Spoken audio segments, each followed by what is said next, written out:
At my ex-wife's funeral, my son declared, "My father is an irresponsible man. He won't get a single cent from my mother's $33 million will." He said it with absolute confidence. But when the lawyer read the name of the heir, his world collapsed. Hey viewers, welcome to the channel.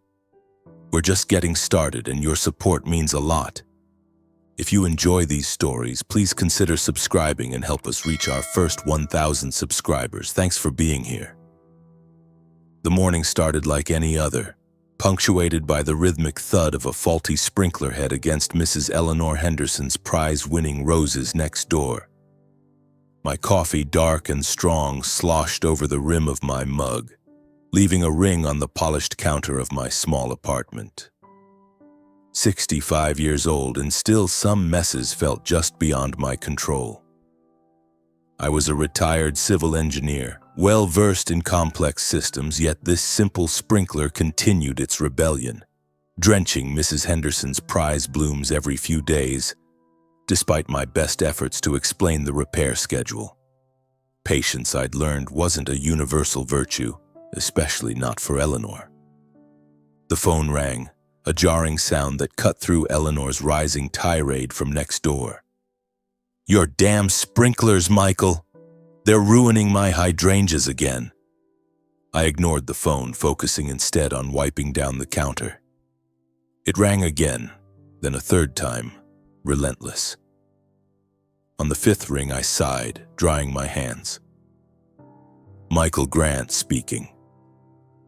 "Mr. Grant, this is Richard Wallace from Wallace and Associates in Silver Creek."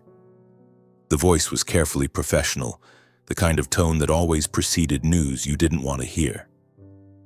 "I'm calling regarding Catherine Elizabeth Grant." My hand tightened on the receiver. No one had called her Catherine Elizabeth in my presence for 15 years. "What about her?" I asked, my voice suddenly rough. "Sir, I'm very sorry to inform you that Mrs. Grant passed away on Tuesday evening. The funeral service is scheduled for this Friday at 2 o'clock at Silver Creek Memorial Chapel." The words hit me like a physical blow. I sank onto the nearest kitchen chair, the familiar creak of the wood strangely loud in the sudden quiet. Tuesday evening. That was 3 days ago. 3 days while I'd been worrying about sprinklers and coffee stains. "Mr. Grant, are you there?" "Yes," I managed, my voice sounding distant. "I'm here. How did you get my number?" "Your name was listed in Mrs. Grant's personal effects as an emergency contact. I understand you were previously married." "Previously married. 22 years reduced to a legal footnote." "Yes. We divorced in 2008. The words came automatically, muscle memory from years of filling out forms. "I see. Well, there will be a reading of the will following the service. You're named as a beneficiary, so your presence would be appreciated." Beneficiary? The word felt foreign, impossible. Kate had built her empire after our divorce, transforming the small consulting business she'd started during our marriage into something I barely recognized from the newspaper articles. What could she possibly have left me? "Mr. Grant, will you be attending?" Through the kitchen window, I could see Eleanor Henderson, hands on her hips, scrutinizing her waterlogged hydrangeas, but her complaints seemed to come from another world now, muffled and insignificant. "The chapel," I said slowly. "Which one did you say?" "Silver Creek Memorial on Grand Avenue. The service begins at 2 o'clock, followed by a brief reception. The will reading is scheduled for 4:30 in our offices downtown." I found myself nodding, though he couldn't see me. "I'll be there." After hanging up, I remained in the chair, staring at the phone as if it might ring again and deliver different news. The coffee stain on the floor had already begun to set, a dark ring that would need scrubbing. But I couldn't move. Couldn't process the simple fact that Catherine, vibrant, stubborn, impossible Catherine, was gone. The afternoon light slanted through the kitchen window, illuminating dust motes that danced like memories I'd tried so hard to forget. As I sat there, the name Catherine Elizabeth Grant echoed in my mind, each syllable pulling me backward through time. To a snowy February evening in 1987, standing in Miller's diner, watching a woman in a red wool coat argue with the manager about his hiring practices. "You're telling me you won't consider female applicants for weekend manager because women can't handle the pressure?" Her voice carried across the nearly empty restaurant, clear and uncompromising. "That's the most ridiculous thing I've heard all week." I'd stopped mid-bite of my apple pie, fork suspended halfway to my mouth. The woman had turned slightly, and I could see her profile: sharp cheekbones, determined jaw, dark hair that caught the fluorescent light. She was magnificent in her anger, and I found myself hoping the manager would keep arguing just so I could listen to her tear his logic apart. "Ma'am, I didn't mean any offense." "Of course you didn't mean offense. You just meant to discriminate." She pulled a business card from her purse, sliding it across the counter. "When you change your mind about hiring based on qualifications rather than outdated assumptions, call me." The door chimes jingled as she left, and the diner felt smaller somehow, drained of electricity. I watched through the window as she climbed into a blue Honda Civic, noting how she checked her mirrors twice before pulling into traffic. Careful, methodical, but not afraid to fight for what was right. "That one's trouble," the manager muttered loud enough for the whole place to hear.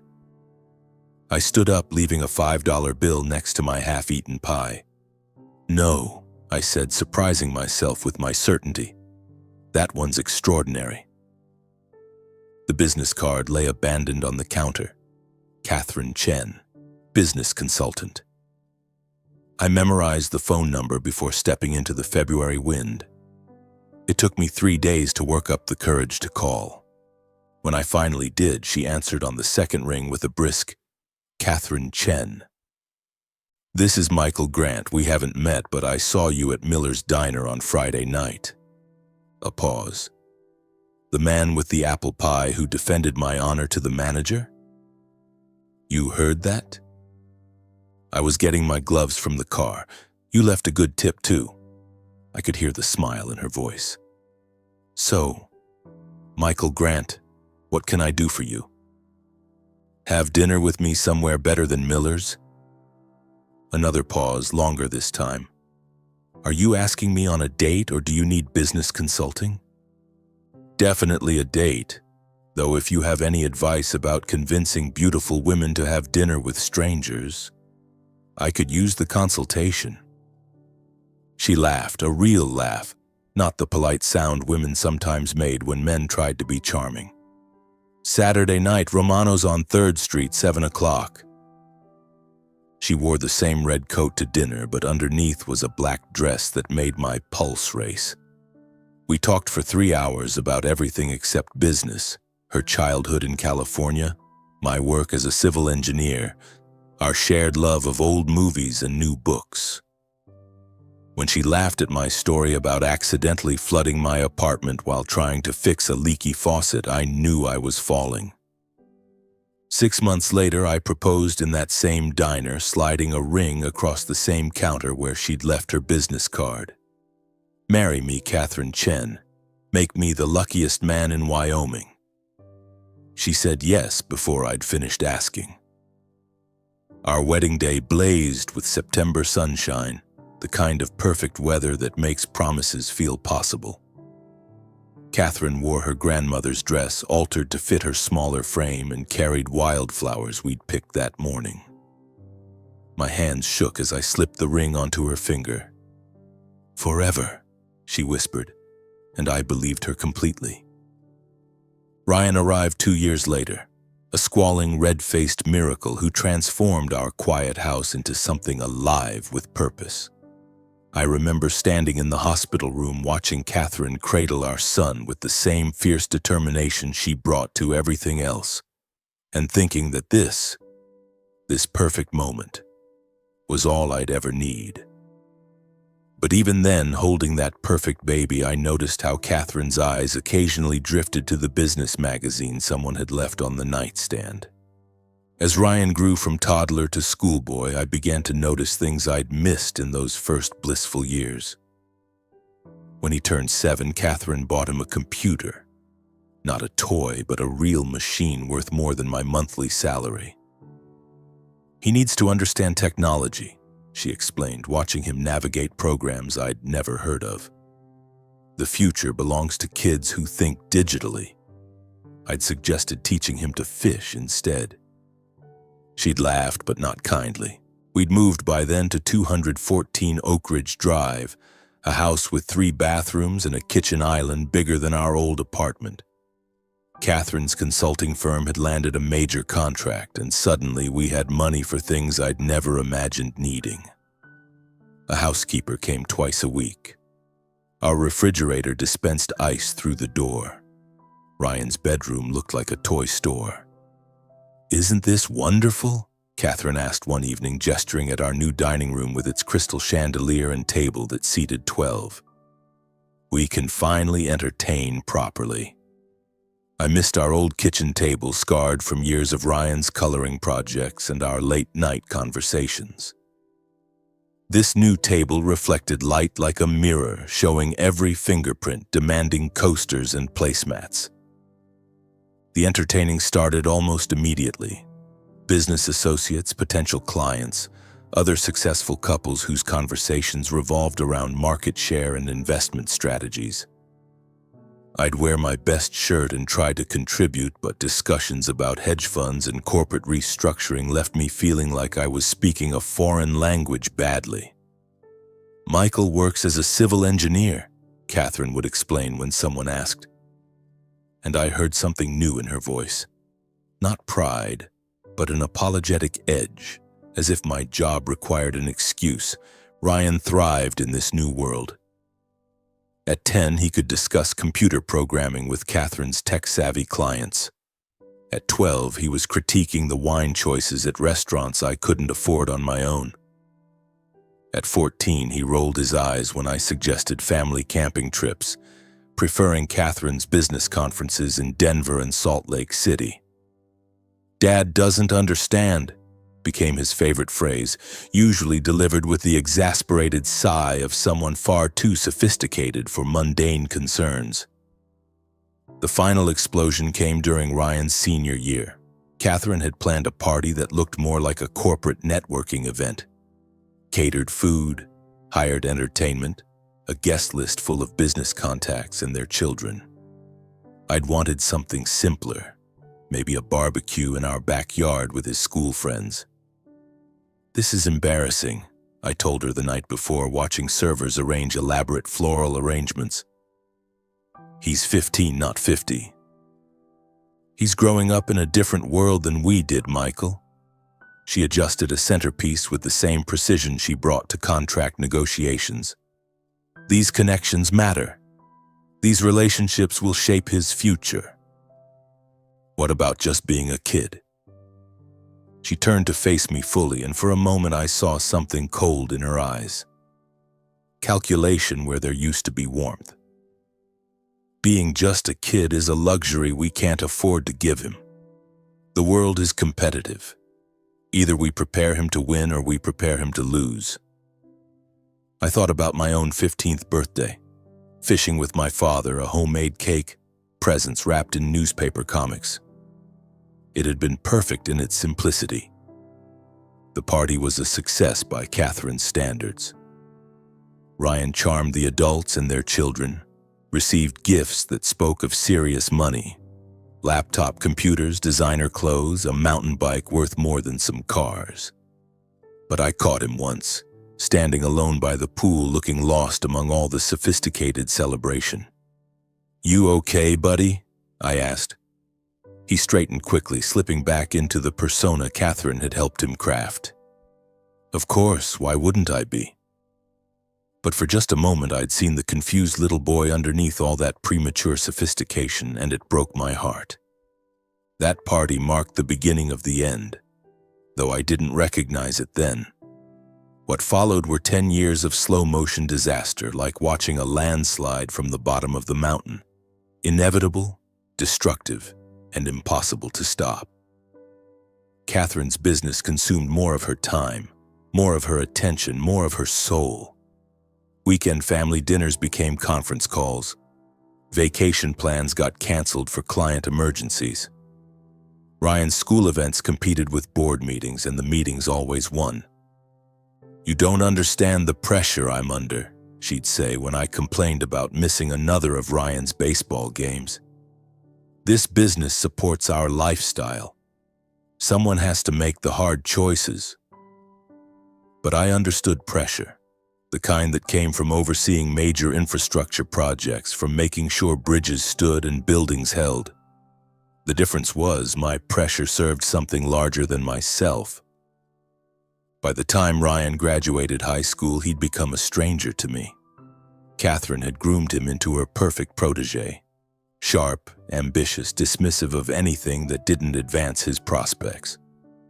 When I suggested he consider trade school along with college applications, he looked at me like I'd suggested he become a medieval serf. "Dad, that's exactly the kind of thinking that's holding you back," he said, 17 years old and already talking like a business consultant. "You settled for mediocrity. I won't make that mistake." The words hit like physical blows. Settled for mediocrity.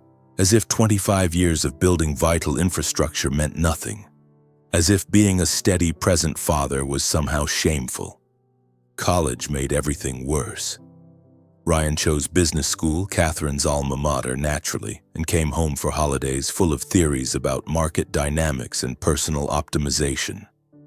He looked at our house, our life, our values with barely concealed contempt.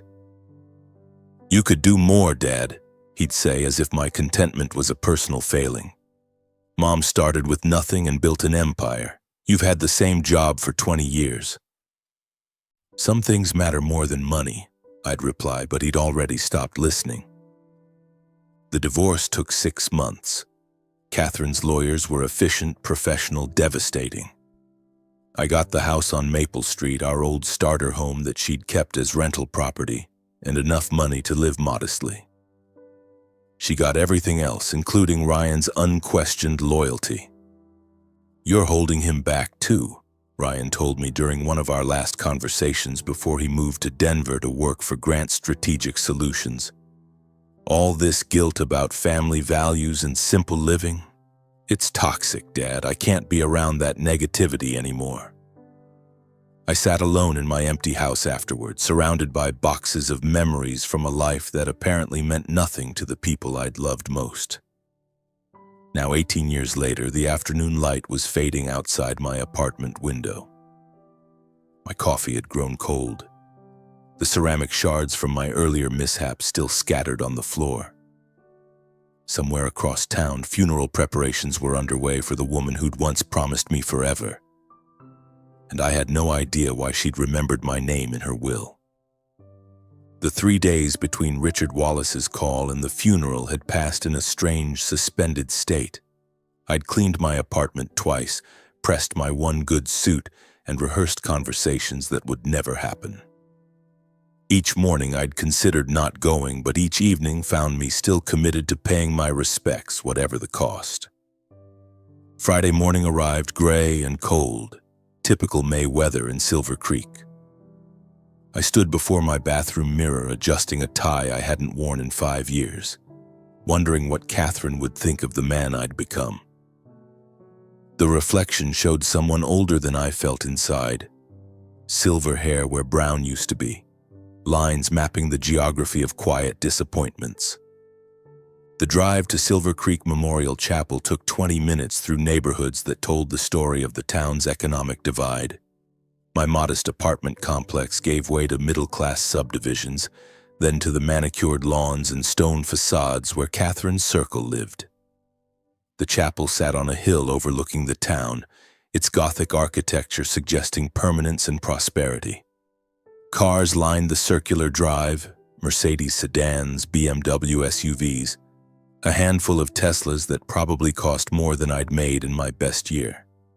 I parked my 15-year-old Honda between a Lexus and a Cadillac, feeling like an intruder at someone else's celebration.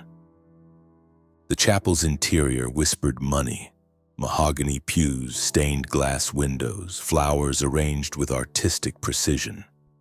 At least 200 people filled the space, their conversations creating a low hum of respectful mourning mixed with business networking.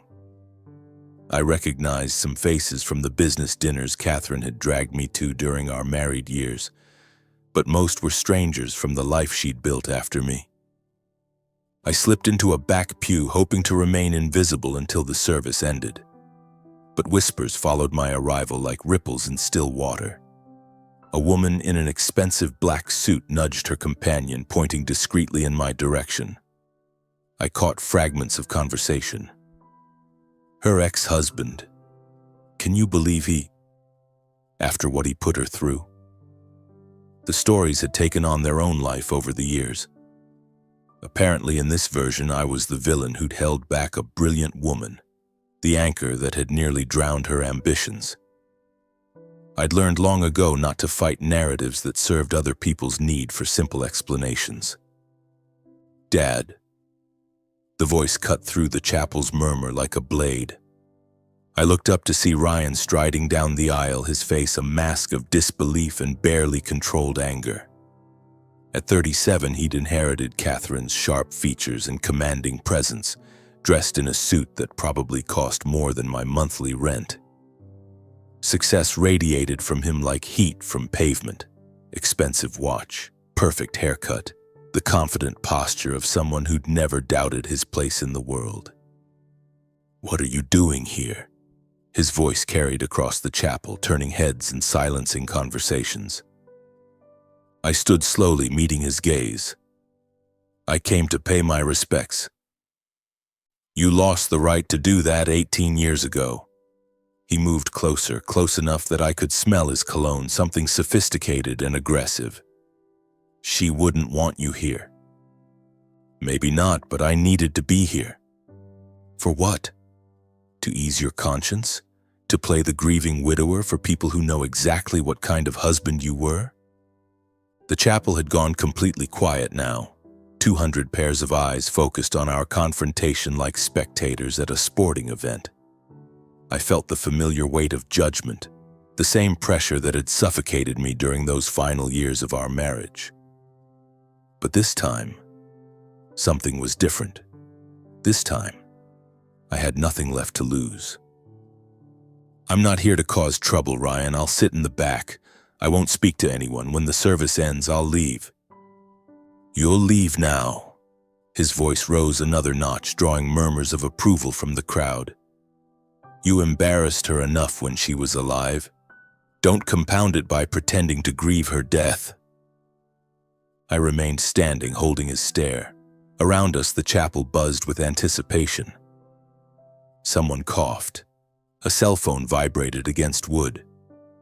Before I could respond, Ryan turned to address the gathered mourners, his voice carrying the practiced authority of someone accustomed to commanding rooms. "I apologize for this disruption during what should be a time of remembrance." He gestured toward me with the casual dismissal of someone swatting a fly. "My father seems to have forgotten that divorce means you're no longer family." A few people nodded. Someone whispered agreement. I felt heat rising in my cheeks, but forced myself to remain calm. "For those who don't know," Ryan continued, warming to his theme, "this is Michael Grant, the man who spent 22 years holding back one of the most brilliant women this town has ever produced. While my mother was building an empire that employed hundreds of people, he was content to punch a time clock and complain about her ambitions." "Ryan, that's enough." The words came out harder than I intended. "Is it? Because I think these people deserve to understand why you're really here." He turned back to the crowd, a prosecutor addressing a jury. "He took half her assets in the divorce despite contributing nothing to her success. Then he spent 18 years acting like the victim while she built something magnificent." The crowd was fully engaged now, a few heads nodding in agreement. I saw faces I recognized, former neighbors, Mark and Linda Parker, people I'd considered friends during the marriage.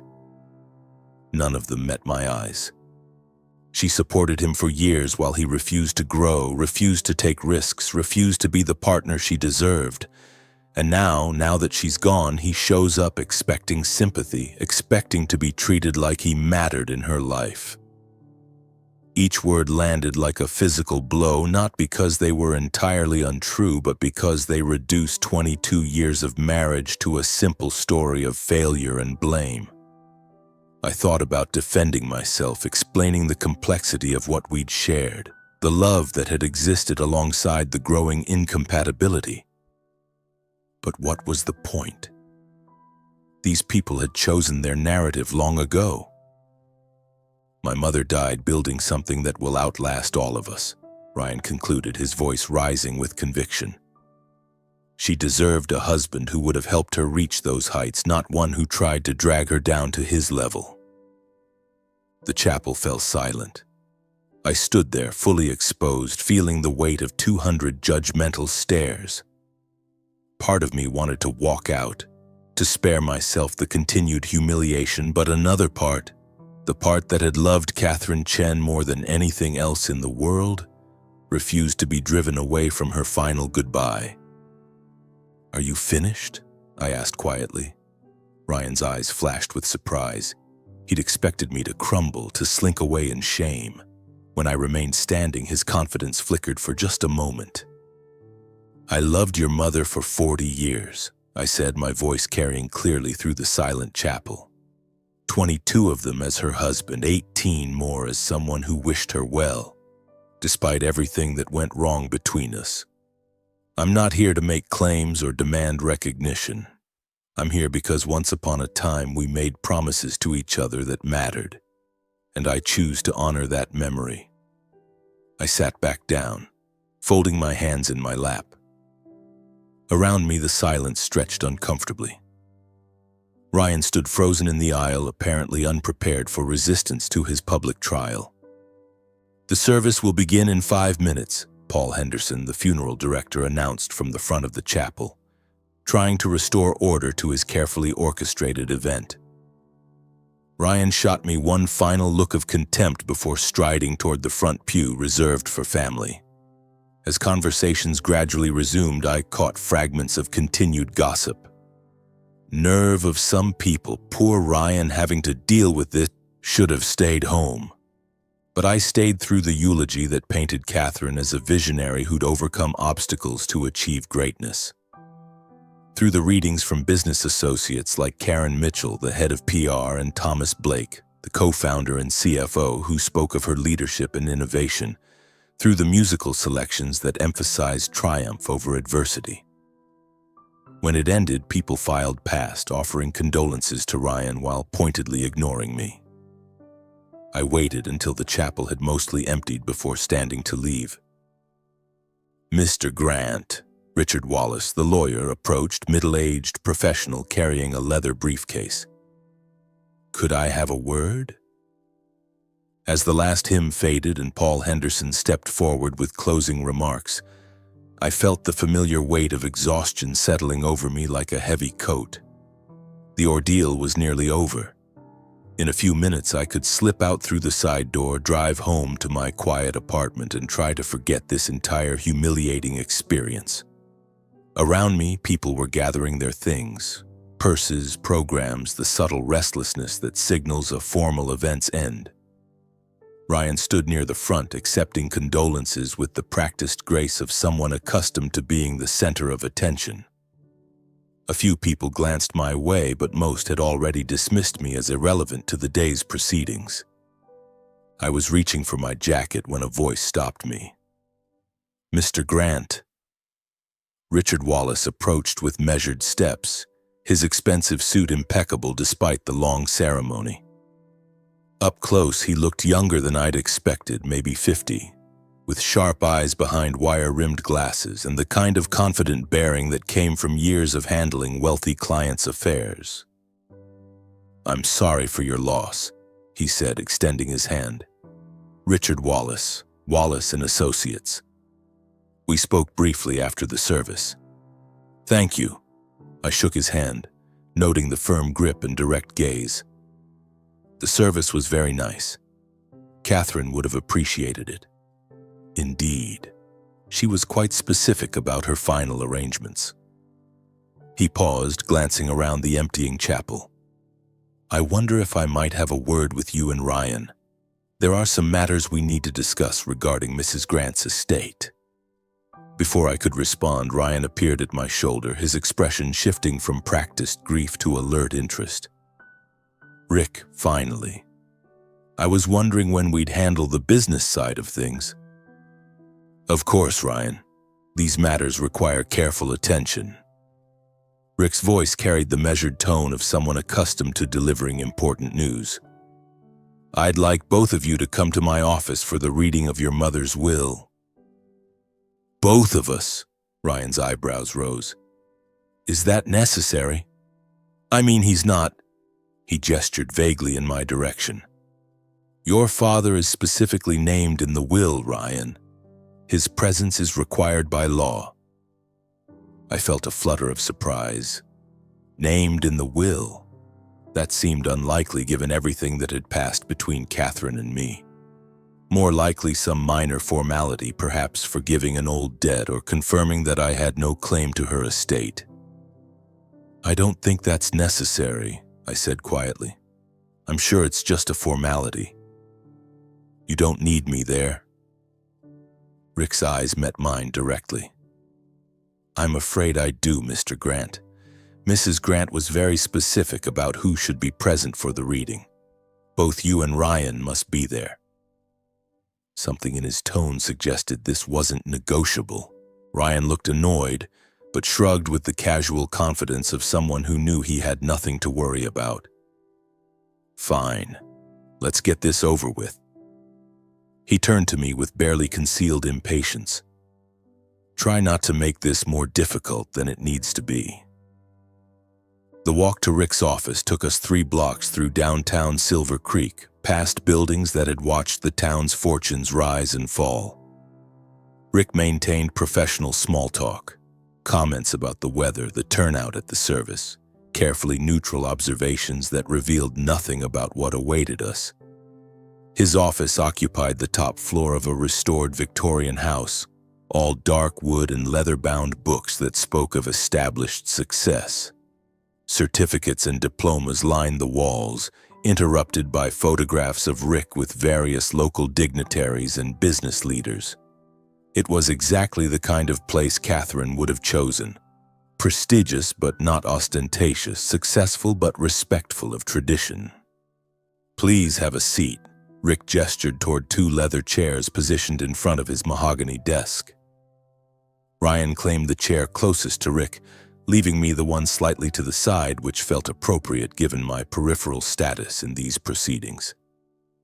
Rick settled behind his desk and opened a thick file folder, extracting several legal documents with the careful precision of someone who'd performed this ritual countless times. The afternoon light slanted through tall windows, illuminating dust motes that danced like tiny spirits in the suddenly quiet room. "Before we begin," Rick said, adjusting his glasses, "I want to express my condolences again. Catherine was not only a valued client, but someone I considered a friend. Her loss is deeply felt by everyone who knew her." Ryan nodded solemnly. I remained silent, unsure what response was expected from someone whose relationship with the deceased was so complicated. Rick lifted the top document, several pages bound with a blue backing, and cleared his throat. "This is the last will and testament of Catherine Elizabeth Grant, executed on March 15, 2024, and properly witnessed according to Wyoming state law. The will supersedes all previous wills and codicils." Only 14 months ago. I wondered what had prompted Catherine to update her will so recently. Had she been sick? Had something happened that made her contemplate mortality? The will confirms that Mrs. Grant was of sound mind and disposing memory when these documents were prepared, and that she was under no undue influence or coercion. Rick's voice carried the formal cadence of legal proceedings, each word carefully enunciated.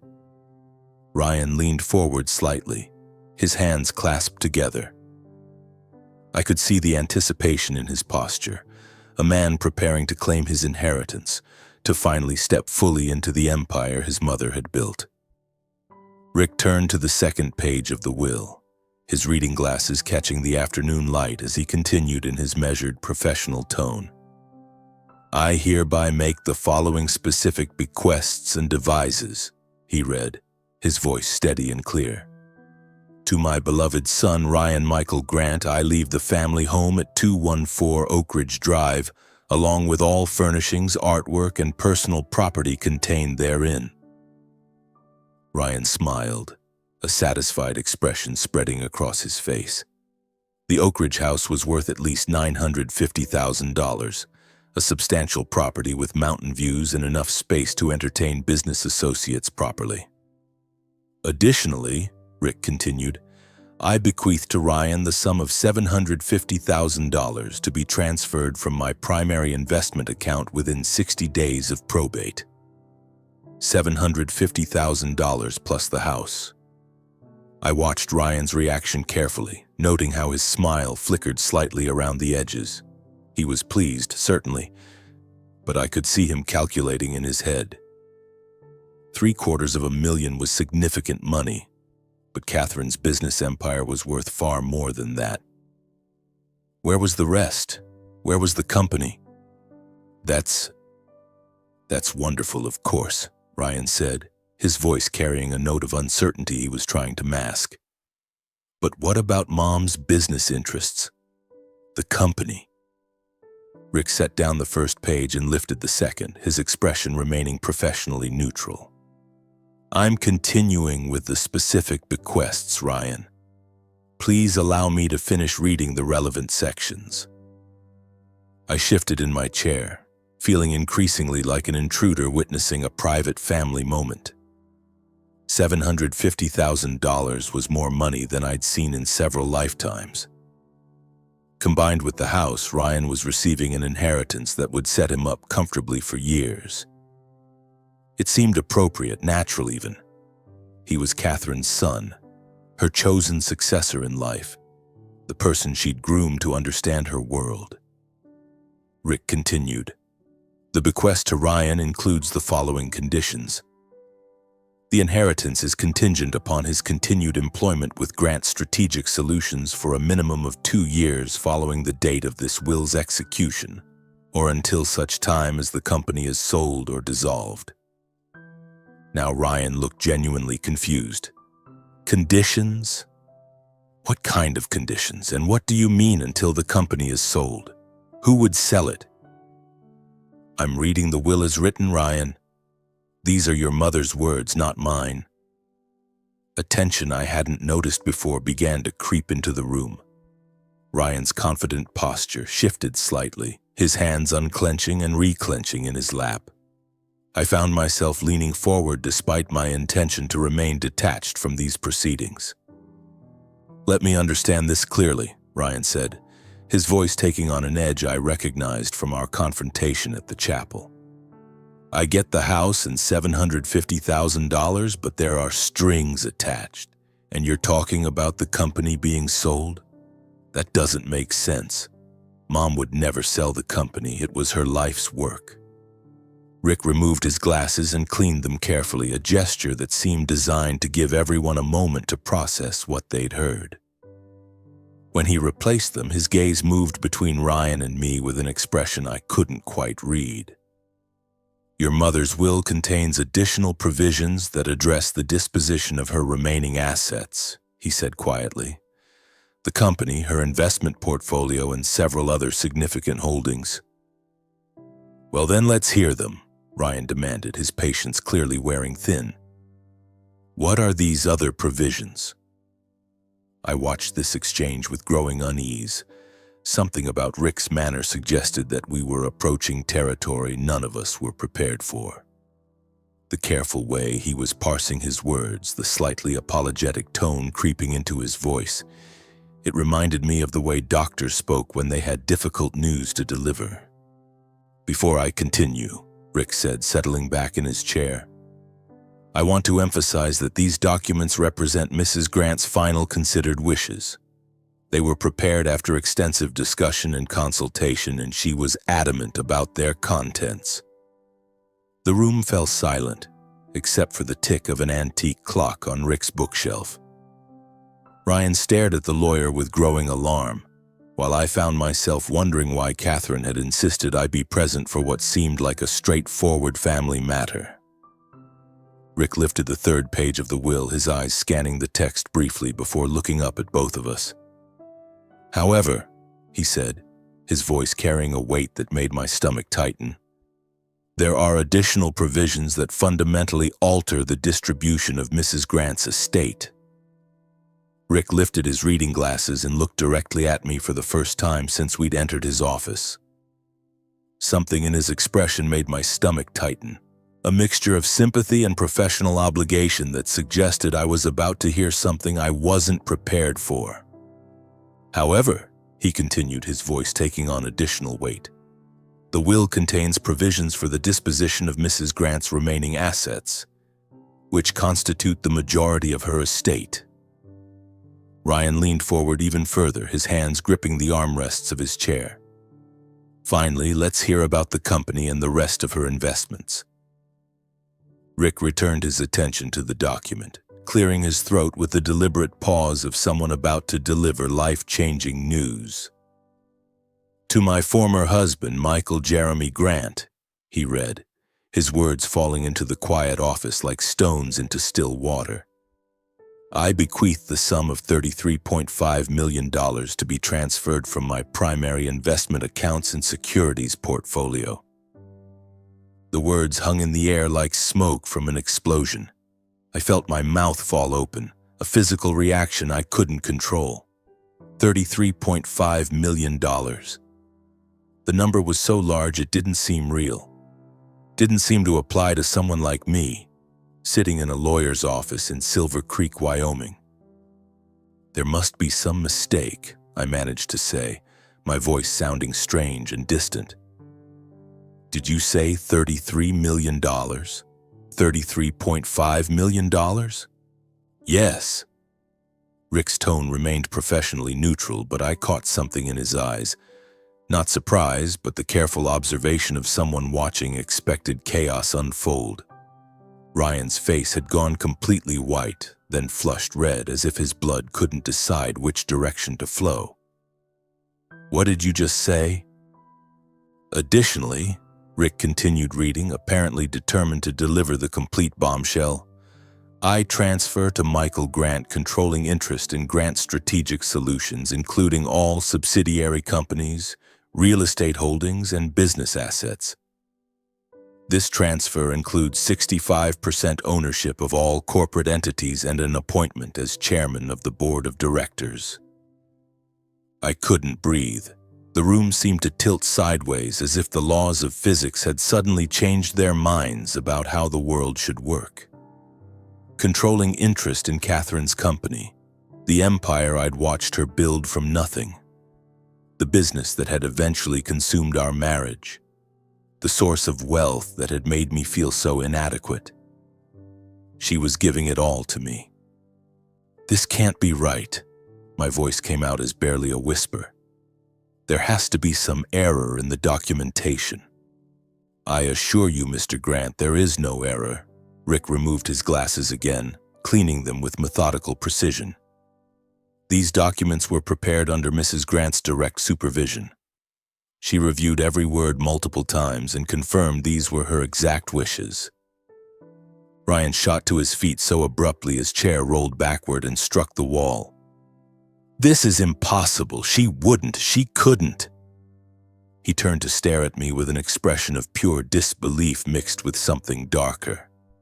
What did you do? How did you manipulate her? I didn't do anything, I said weakly, still trying to process the impossibility of what I just heard. I haven't spoken to your mother in 18 years. The word exploded from Ryan like a gunshot. People don't just give away $33 million to their ex-husbands for no reason. You must have gotten to her somehow, convinced her when she was sick, when she wasn't thinking clearly. Rick's voice cut through Ryan's rising hysteria with professional authority. I can assure you that Mrs. Grant was of completely sound mind when she executed these documents. She underwent a thorough mental competency evaluation, specifically to prevent any future challenges to the will's validity. I sat frozen in my chair, watching this scene unfold as if it were happening to someone else. The numbers Rick had read, $33.5 million controlling interest in a multi-million-dollar company, belonged in a different universe than the one where I worried about grocery bills and car repairs. But why? I asked, the question emerging from some deep place of confusion and disbelief. Why would she do this? Rick gathered the will documents into a neat stack, his movements careful and deliberate. Mrs. Grant left specific instructions regarding that question, Mr. Grant. She asked me to share a personal message with you after reading these provisions. Ryan's face contorted with rage and betrayal. A personal message? She left him a personal message but cut me out of everything that mattered. You received a substantial inheritance, Ryan, Rick replied calmly. $750,000 and a valuable property represent more wealth than most people see in their lifetimes. Compared to what he's getting, Ryan pointed at me with a shaking finger. You're talking about hundreds of millions in total assets. The company alone is worth more than everything else combined. The room pulsed with tension so thick I could taste it. Somewhere in the back of my mind, I realized that my entire life had just changed in ways I couldn't begin to comprehend. But all I could focus on was the impossible fact that Catherine, stubborn, ambitious Catherine, who had grown to resent everything I represented, had somehow decided to give me everything she'd built. That's when Ryan completely lost control. This is fraud, he screamed, his voice cracking with rage. Criminal fraud. She was manipulated, coerced, mentally compromised. He whirled toward me, his face twisted with fury and disbelief. You did something to her. There's no other explanation. I shrank back in my chair, overwhelmed by the violence of his reaction. Ryan, I swear to you I had no contact with your mother. I didn't even know she was sick. Liar. He slammed his palm against Rick's desk, sending papers scattering. Nobody gives away everything they've built to someone who abandoned their family. Someone who couldn't even be bothered to call when she was dying. She didn't abandon anyone, I said quietly, finding some small reserve of strength. Our marriage ended, but that doesn't mean it. It means exactly that. Ryan's voice rose to a near shriek. You walked away from us. You took your pathetic settlement and disappeared into your pathetic little life while she built an empire. And now you want me to believe she just decided to hand it all over to you. Rick's voice cut through the chaos with professional authority. Mr. Grant, Ryan, I understand this is difficult news, but I must insist you control yourself. These are your mother's clearly stated wishes, executed with full legal authority. Ryan spun toward the lawyer, his eyes blazing. I want every document examined. I want psychiatric evaluations. I want to know every single contact this man had with my mother in the past 5 years. There were no contacts, Rick replied calmly. Mrs. Grant made that very clear when she explained her decision. Explained her decision? Ryan's laugh was bitter and sharp. So she did explain why she decided to betray her only son and give everything to the man who ruined her first marriage? She left a personal message for your father, yes. The word father seemed to hit Ryan like a physical blow. For just a moment his rage flickered and something else showed through, a pain so deep it made my chest ache. Then the fury returned, doubled in intensity. He's not my father, Ryan snarled. My father would have been there when she needed him. My father would have supported her dreams instead of trying to drag him down. He turned back to me, his face contorted with years of accumulated resentment. You're nothing but a failed man who couldn't handle being married to someone better than you. Each word landed like a knife thrust, not because they were entirely false, but because they contained enough truth to draw blood. I had felt inadequate during those final years. I had struggled with Catherine's success. I had been the one who couldn't adapt to the world she was creating. Maybe you're right, I said quietly.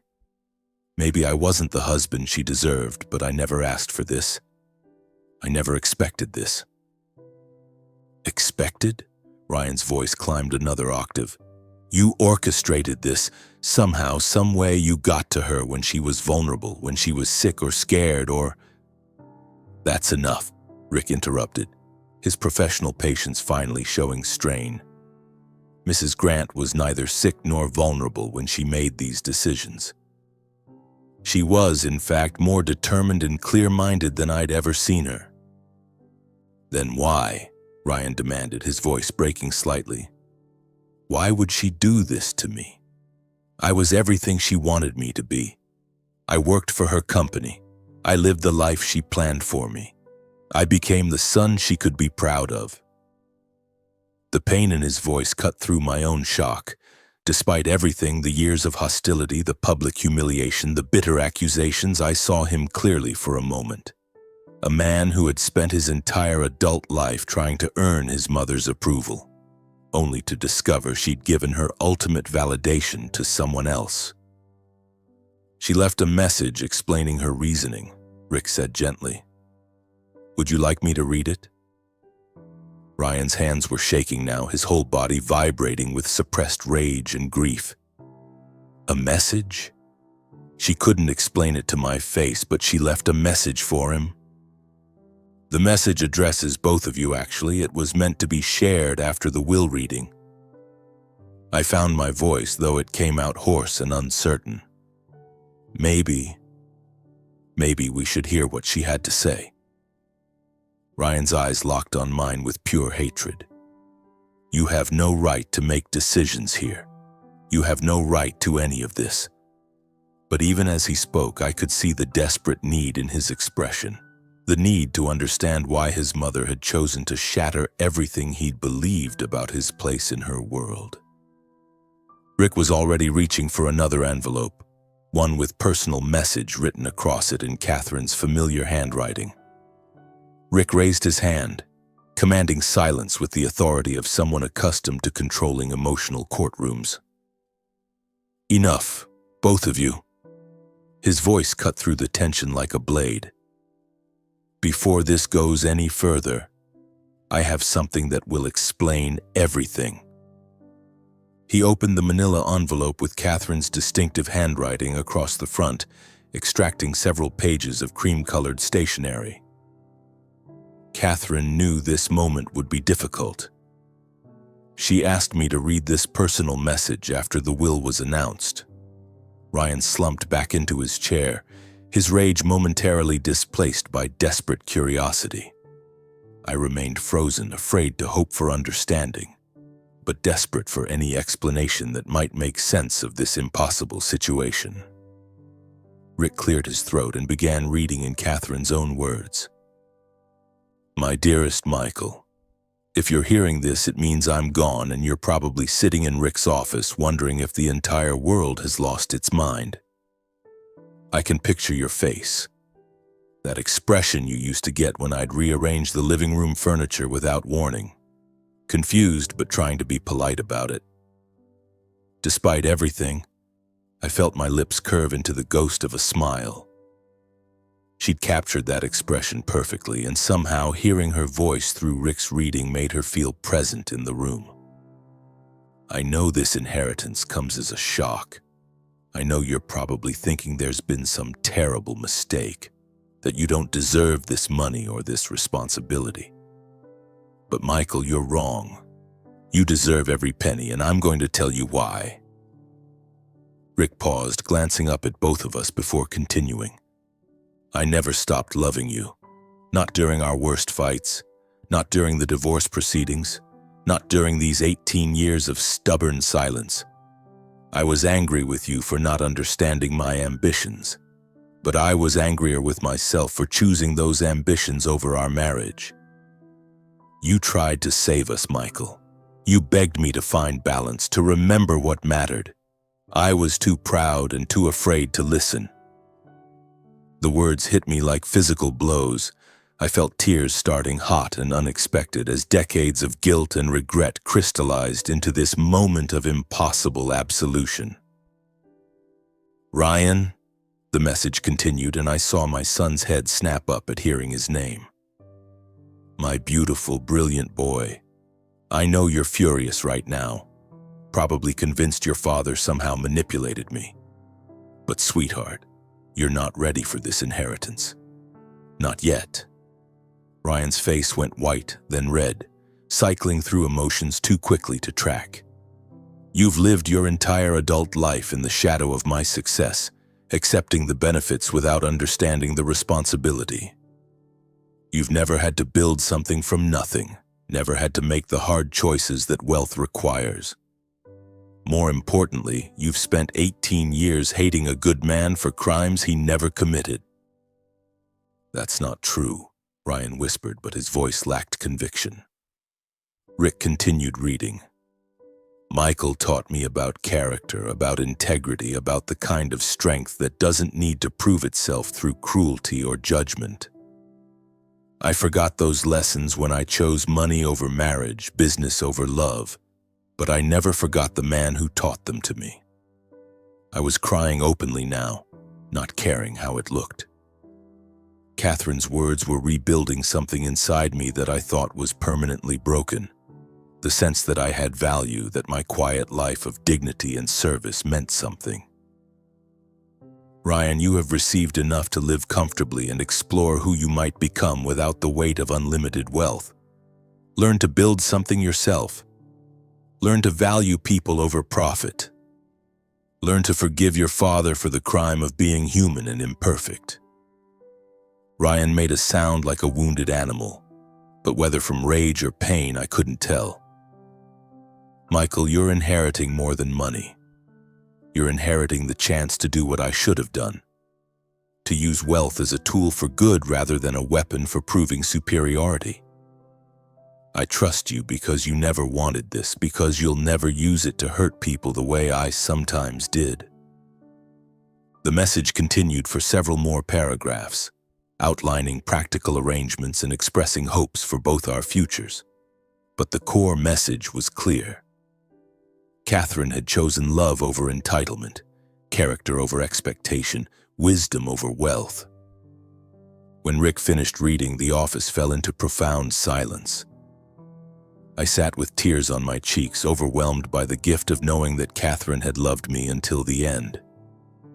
Ryan stared at the floor, his entire worldview crumbling around him. Finally, Rick folded the letter carefully and placed it back in its envelope. She asked me to give this to you, Michael. The original is yours to keep. I reached for the letter with trembling hands, holding the last conversation I would ever have with the woman who had shaped my life in ways both beautiful and painful. The weight of Catherine's words settled over the office like dust after an explosion. For several minutes, none of us spoke. I held her letter against my chest, feeling the physical reality of her final gift. Not just the money, but the restoration of my worth in her eyes, and more importantly, in my own. Ryan was the first to break the silence. This isn't over, he said quietly, but the fire had gone out of his voice. I can contest this. Mental incapacity, undue influence, fraud. There are ways to challenge a will. I looked at him, really looked at him for the first time since we'd entered Rick's office. I saw a man who had spent his entire life expecting the world to bend to his wishes, who had never learned that love couldn't be inherited or demanded, only earned. You could try, I said gently. But your mother was right, Ryan. You're not ready for this responsibility. And you are? His laugh was bitter, hollow. You're a nobody, Dad. A retired civil engineer with no business experience, no connections, no understanding of what it takes to run a company worth hundreds of millions. For a moment, the old Michael, the one who had felt inadequate for 22 years, wanted to agree with him. But Catherine's words echoed in my mind. You deserve every penny. Maybe you're right, I said, standing up slowly. Maybe I don't know anything about running a business empire, but I know something your mother valued more than business expertise. What's that? I know the difference between serving others and serving myself. Ryan's face twisted with a final flash of rage. This is insane. She was sick. She was old. She wasn't thinking clearly. Rick's voice cut through the outburst with professional finality. Your mother was 62 years old and in perfect mental health when she executed these documents. She underwent extensive psychological evaluation specifically to prevent the kind of challenges you're threatening. Then why? Ryan's voice cracked like a teenager's. Why would she do this to me?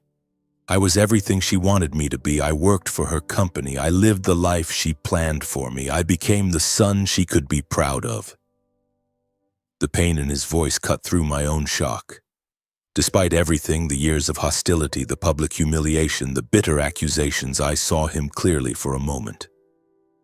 A man who had spent his entire adult life trying to earn his mother's approval, only to discover she'd given her ultimate validation to someone else. She didn't do it to you, Ryan. She did it for you. She gave you a chance to discover who you are when you're not living in the shadow of unlimited wealth. I don't want that chance.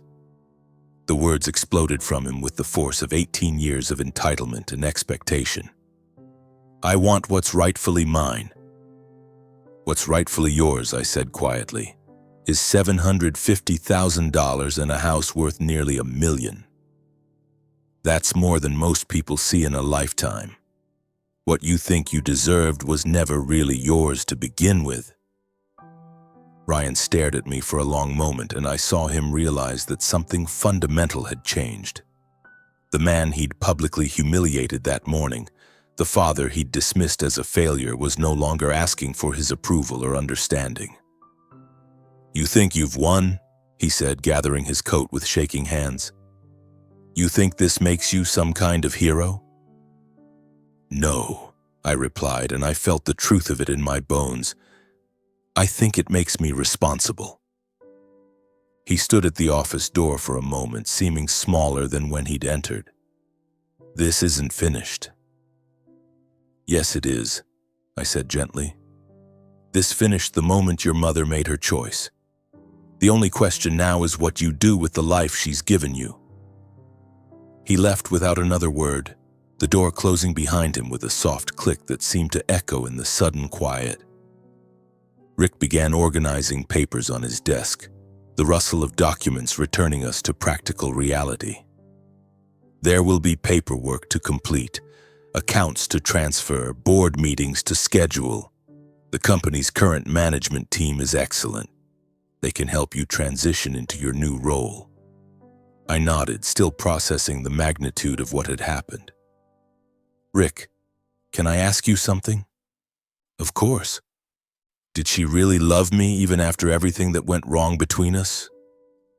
He smiled, the first genuine smile I'd seen from him all day. Michael, she talked about you every time we met. Not about the divorce, not about the problems, about the man who taught her that success without character is just expensive failure. I walked out of that office a different man than the one who had entered. The afternoon sun felt warmer, the air cleaner. I had work to do, responsibilities to embrace, a company to learn about and improve. But for the first time in 18 years, I felt worthy of the challenge. Justice, I realized, wasn't about revenge or vindication. It was about recognition. The recognition that character matters more than credentials. That patience outlasts entitlement. And that love, real love, never truly dies. Catherine had seen all of that, and in her final act, she had given me the chance to prove her right. If you like this story, please like this video, subscribe to the channel, and share your impressions of this story in the comments. To listen to the next story, click on the box on the left. Thank you for watching.